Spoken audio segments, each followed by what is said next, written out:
This is Hidden Killers with Tony Bruschi.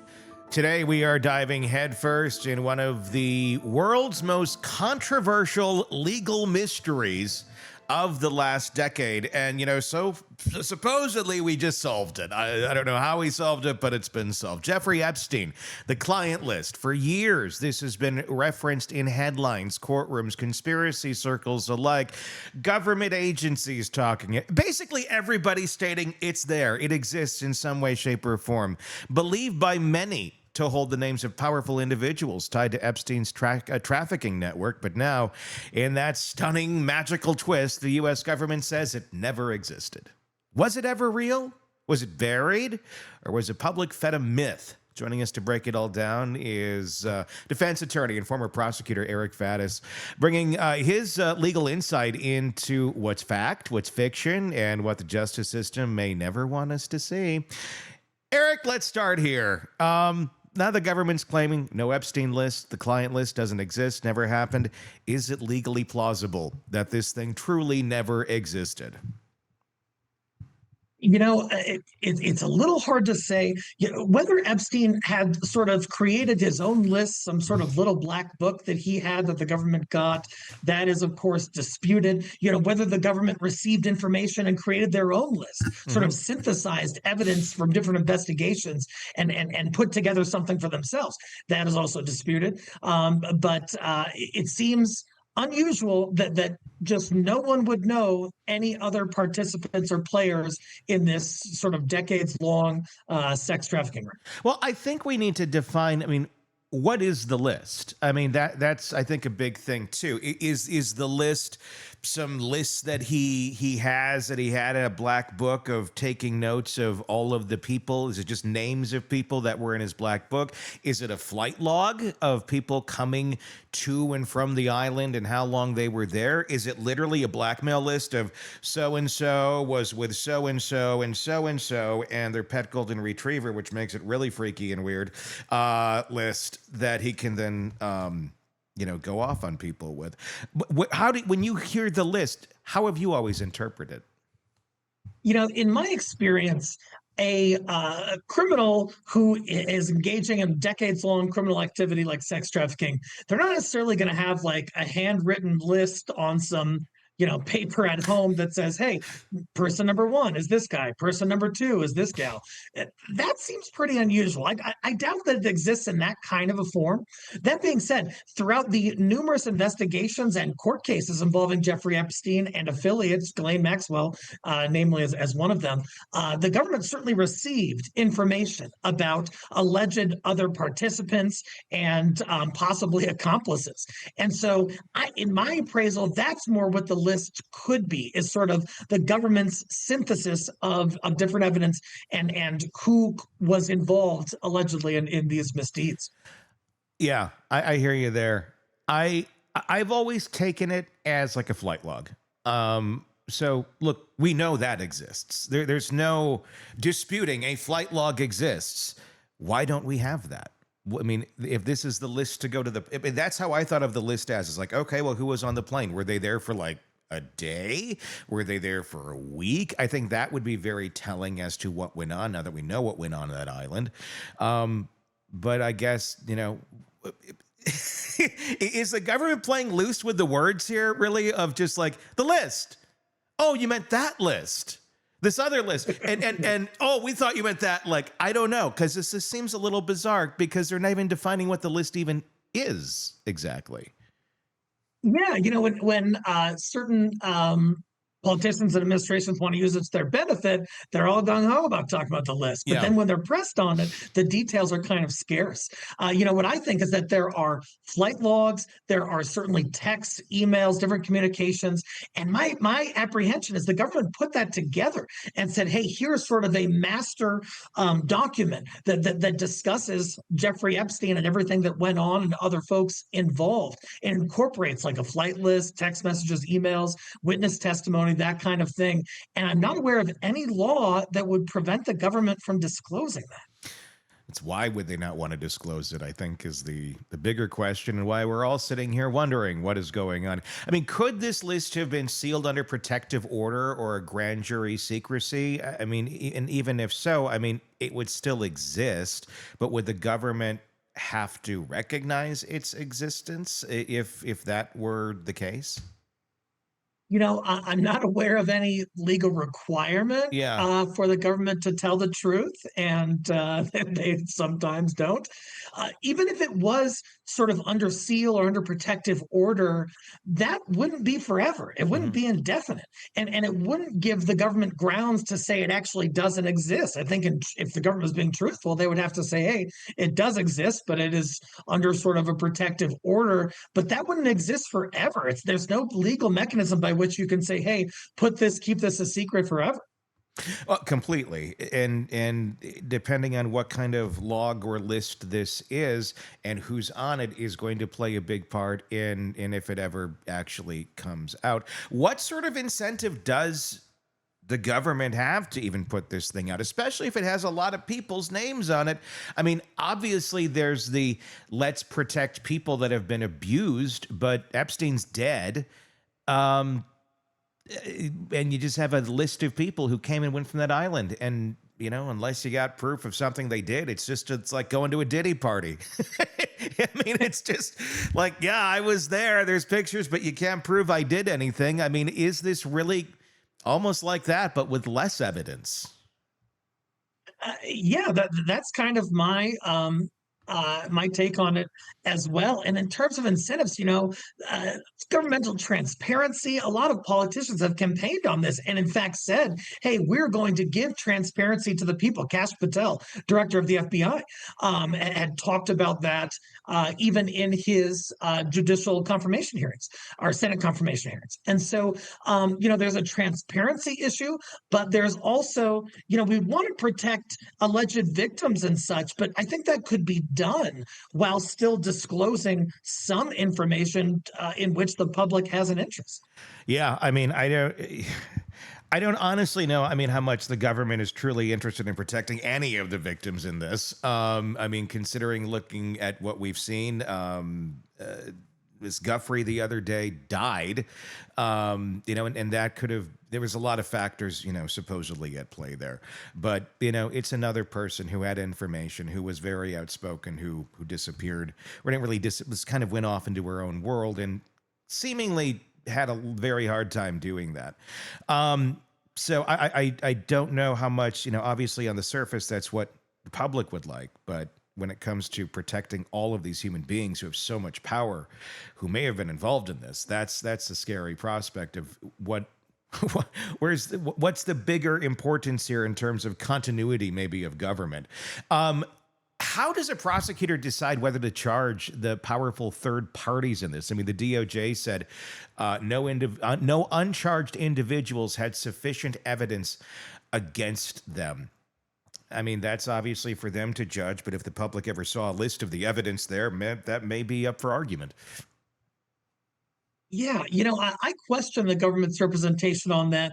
In terms of charging decisions, really what a prosecutor looks at is, hey, is there an applicable criminal charge? Do I have sufficient evidence to bring the charge? So the threshold for that is probable cause. It's a low standard. It's pretty easy to meet probable cause. The prosecutor also has to, decide, hey, can I ultimately prove this at trial? Do I have a reasonable belief that I can do that? And then lastly, are there any sort of policy considerations for whom we are potentially charging? But we got to make sure we're not doing this on a selective basis where, hey, this guy is buddies with a big politician, so we're not going to charge him, and this guy I don't like, so we are going to charge him. Those considerations cannot come into play.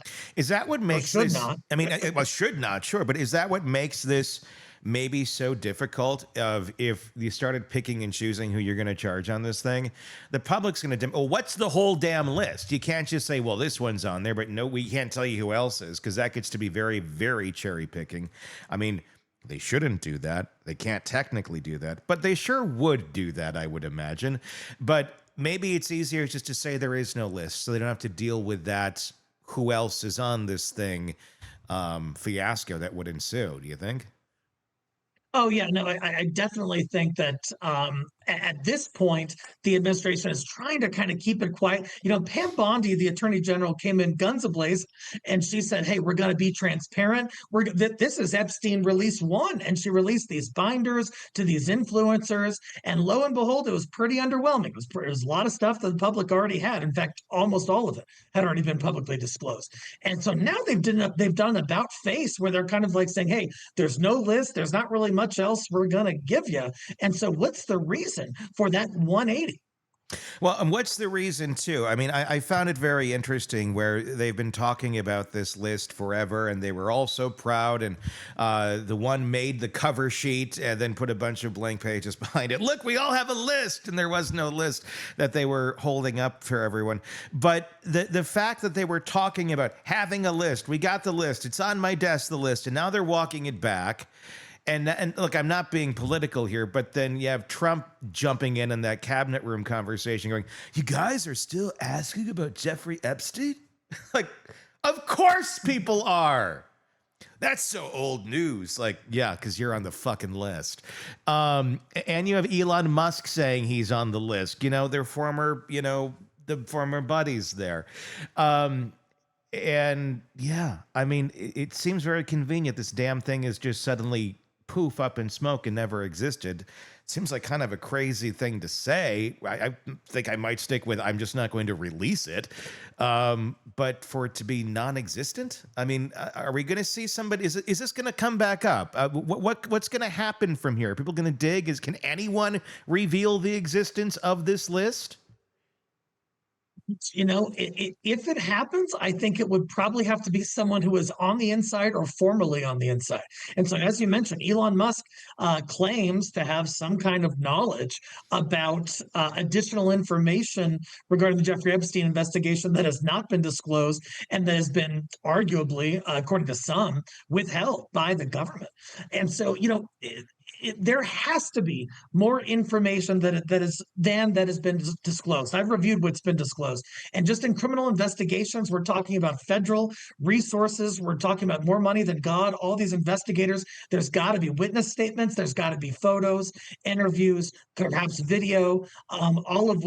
Most of which the public has not seen. Well, this sounds just like Diddy. I mean, but this obviously happened before Diddy. They have all this stuff, all this material, and then when it comes time to play a game, suddenly that person disappeared, and it's not quite as strong as we thought it was, or for some reason we're not bringing the case that we claim exists. Is it them overstepping and overstating what they have? That doesn't usually seem to be how they handle things.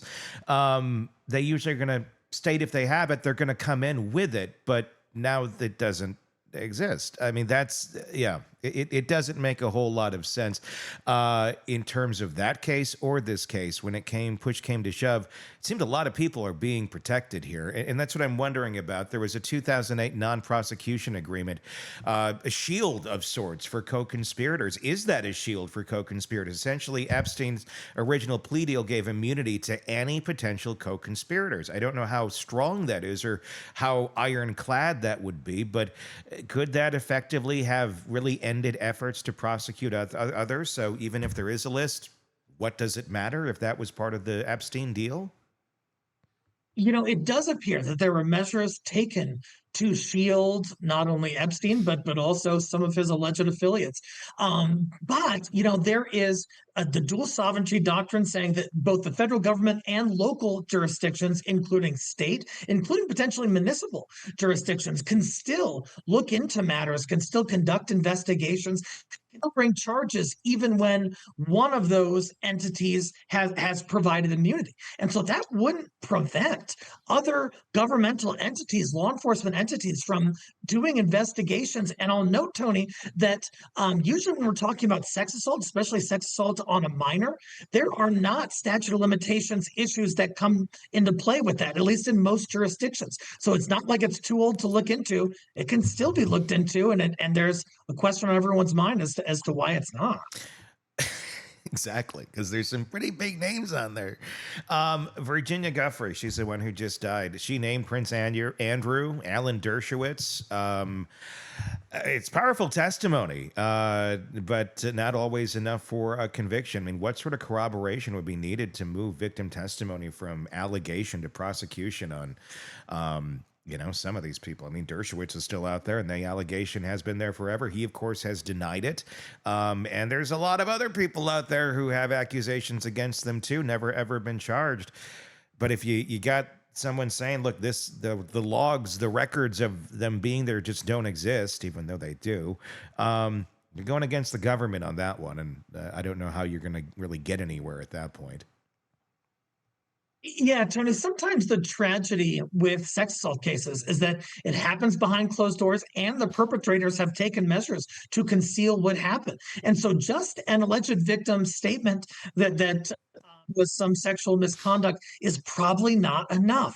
If there were photographs proving that the individual was there in the vicinity at the time, if there was video, if there was corroborating testimony from other alleged victims or even workers at a place at which these alleged sex assaults were happening, those could get you past the threshold to file a charge and proceed with a prosecution. But that's the thing, is that someone just coming forward and saying this happened oftentimes is not enough in the legal context. Yeah, well, look at Diddy's, look at Cassie and her testimony, look at all that, and they still said, yeah, I think this is kind of like a domestic matter. Why didn't Ghislaine Maxwell's trial reveal the client list? Why didn't we find out more out of all of that fiasco?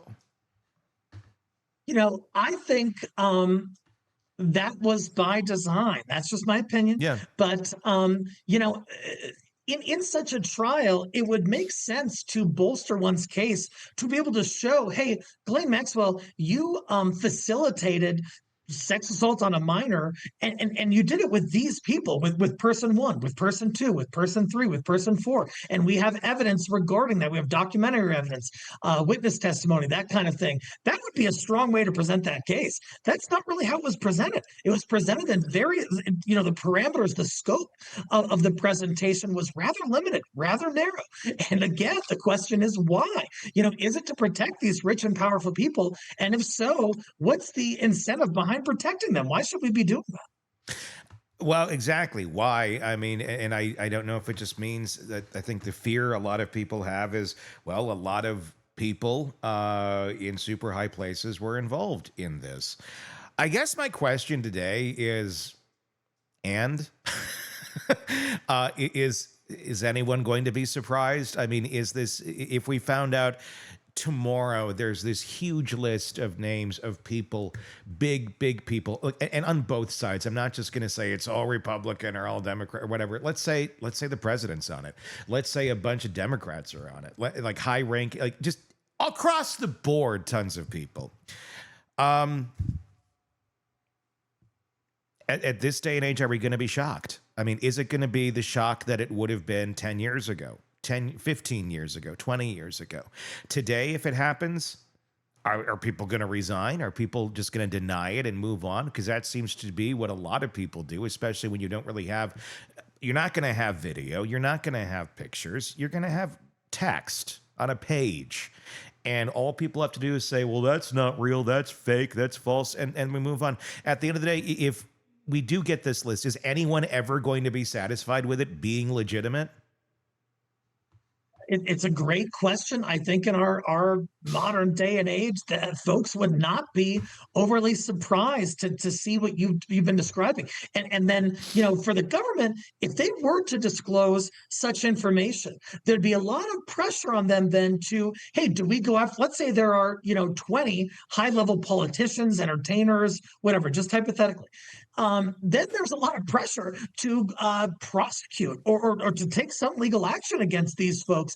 That would be a Herculean effort, especially if we're talking about incidents that happened, more than a decade ago. We're talking about defendants who have more money than God, and they can resist these charges.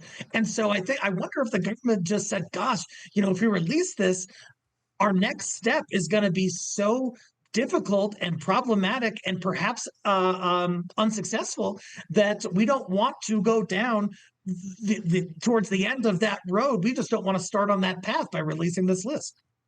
Are they screwing up even more by now talking about, here's a video we're going to release, and they released some security camera that has a minute of minute of footage missing. That's how it always does it. Nothing to see here. That's normal. And just expecting the public, cool. That sounds legit. And it doesn't really show anything. I'm surprised, like, why are we seeing this now? You said your camera wasn't working to begin with anyhow. Now suddenly you have this little video over here that shows something or nothing. And they're just, and the hell-bent approach on this, that it was suicide at the end of the day. That's what is, despite all of the evidence to the contrary, we have no camera, we have no guard, on a most high-profile person in custody at that moment in time. Yep, it was suicide and no questions asked.